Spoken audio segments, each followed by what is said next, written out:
and in Dennis's position, this was kind of, his time for me, right? Like, he's had 2 years now over in North America. He's going into his third year here. He's shown, he's been spectacular at times in the American Hockey League. He got a little taste last year.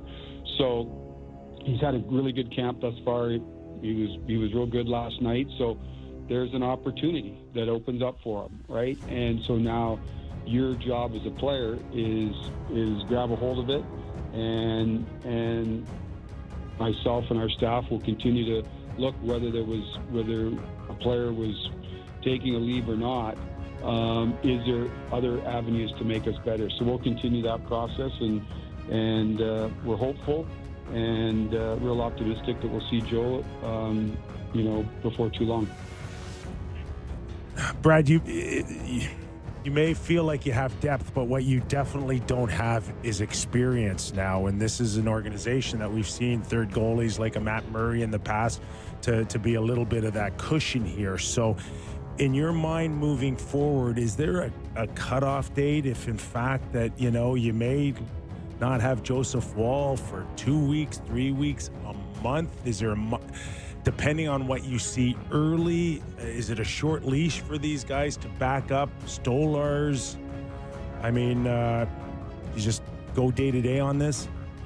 Yeah, it's a little bit all of the above, Nick, and this is something that we talked a lot over the summer with before any of this came up is if you go back a couple of years, we had Marty Jones in here, and really the feeling was to have more depth there, and to your point, more experienced depth. Going to last year, Matt Murray came off double hip surgery. In Dennis's case, he had only had 1 year under his belt there. We had two, if you go back to last year at this time, we had, we were between Joseph and Anthony.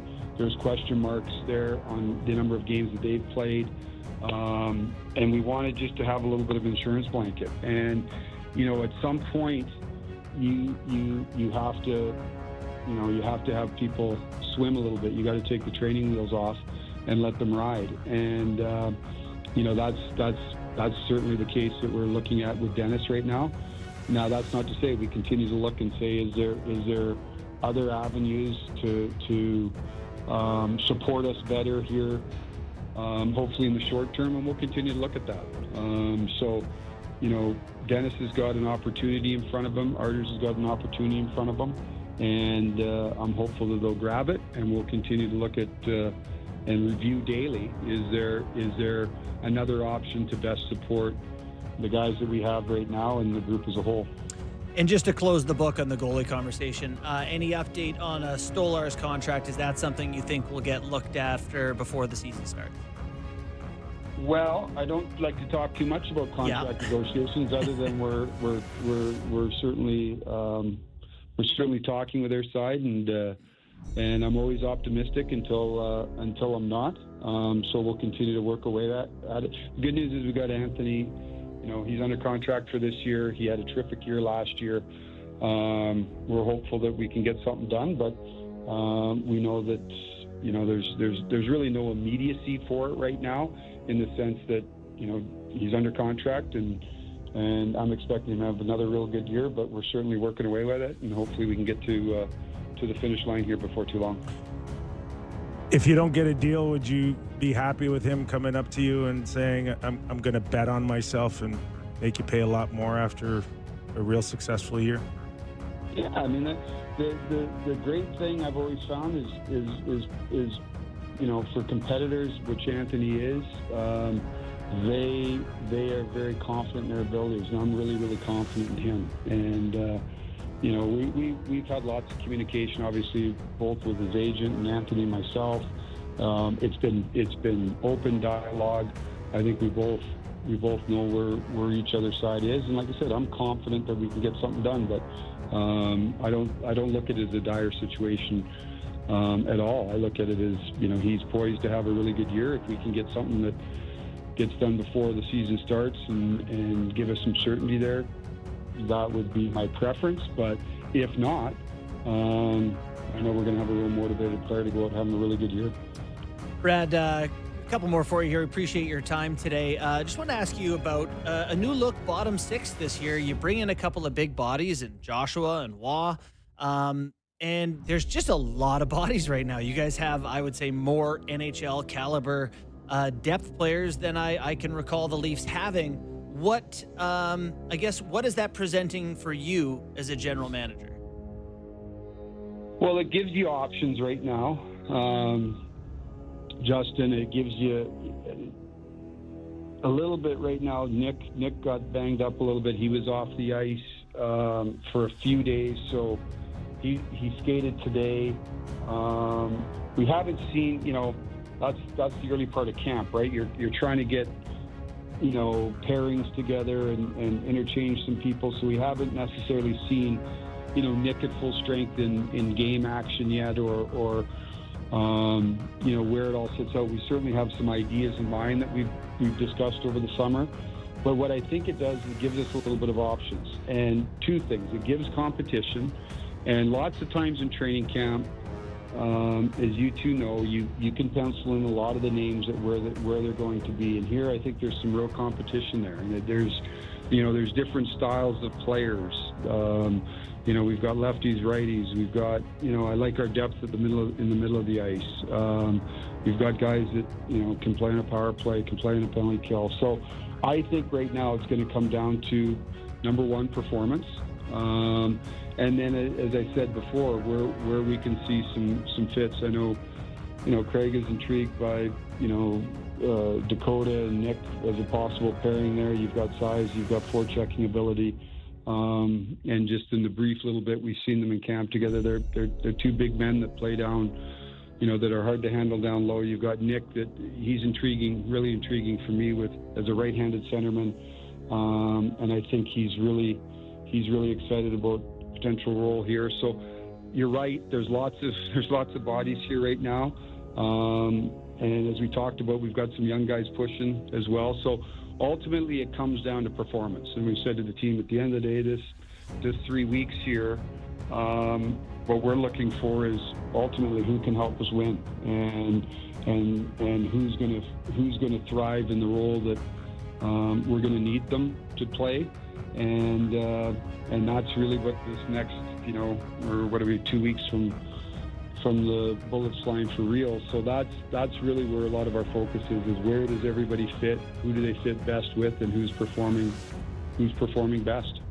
Brad, I got to ask you about the blue line, because the depth has never been better, but the thought is still that Morgan has to be that guy that rises above all. How deep were the conversations all summer with Morgan in terms of him finding that 60, 70 point kind of feel again for him?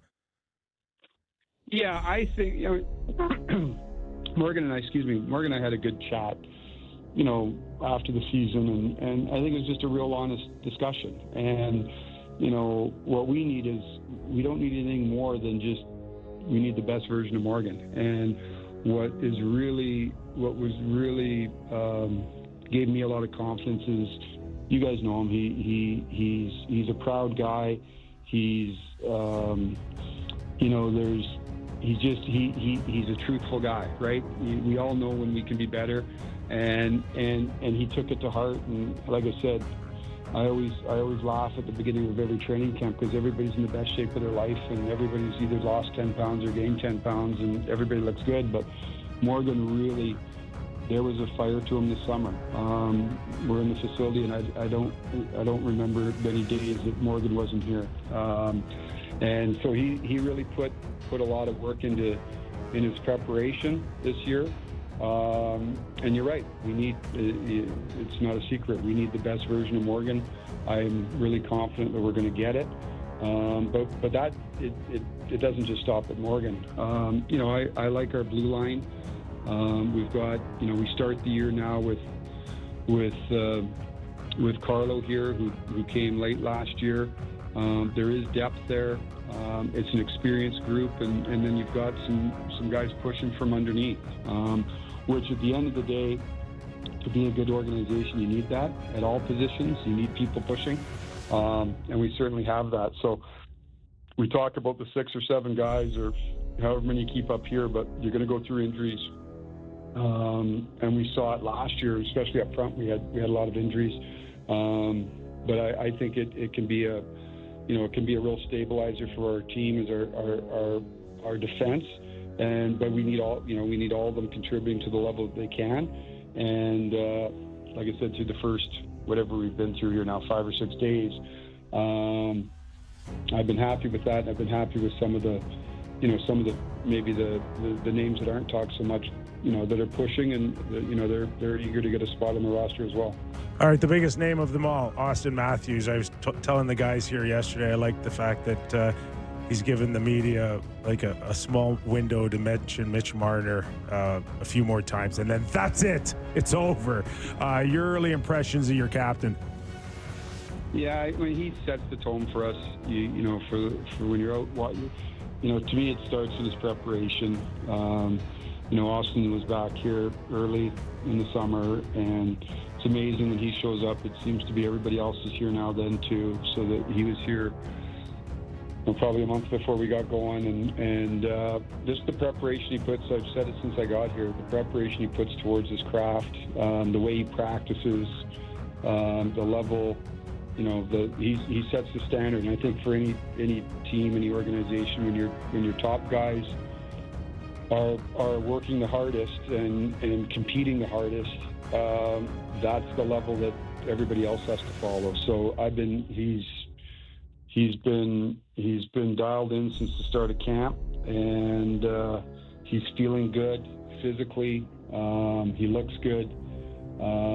He looked dangerous last night. It's the first preseason game, first game in a number of months for a lot of guys, but he's been dialed in, and he's the tip of the spear for us, and everybody else follows. So I've been real happy and glad. Just number one, just he's healthy, he's ready, and he looks good.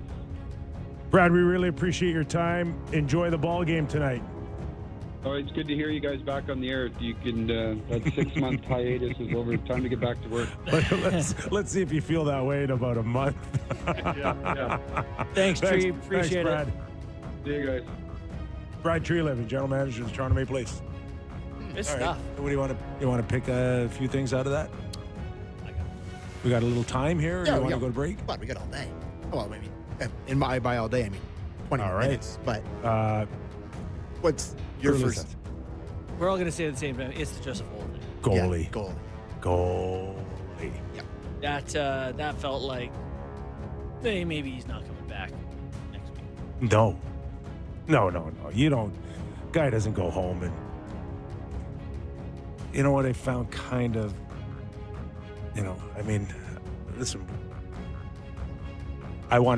we all want to respect whatever's going on. We're not prying or anything, but we're just talking from a perspective that, when a guy has a leave of absence and needs to go home for whatever reason or go somewhere, it's not to come back and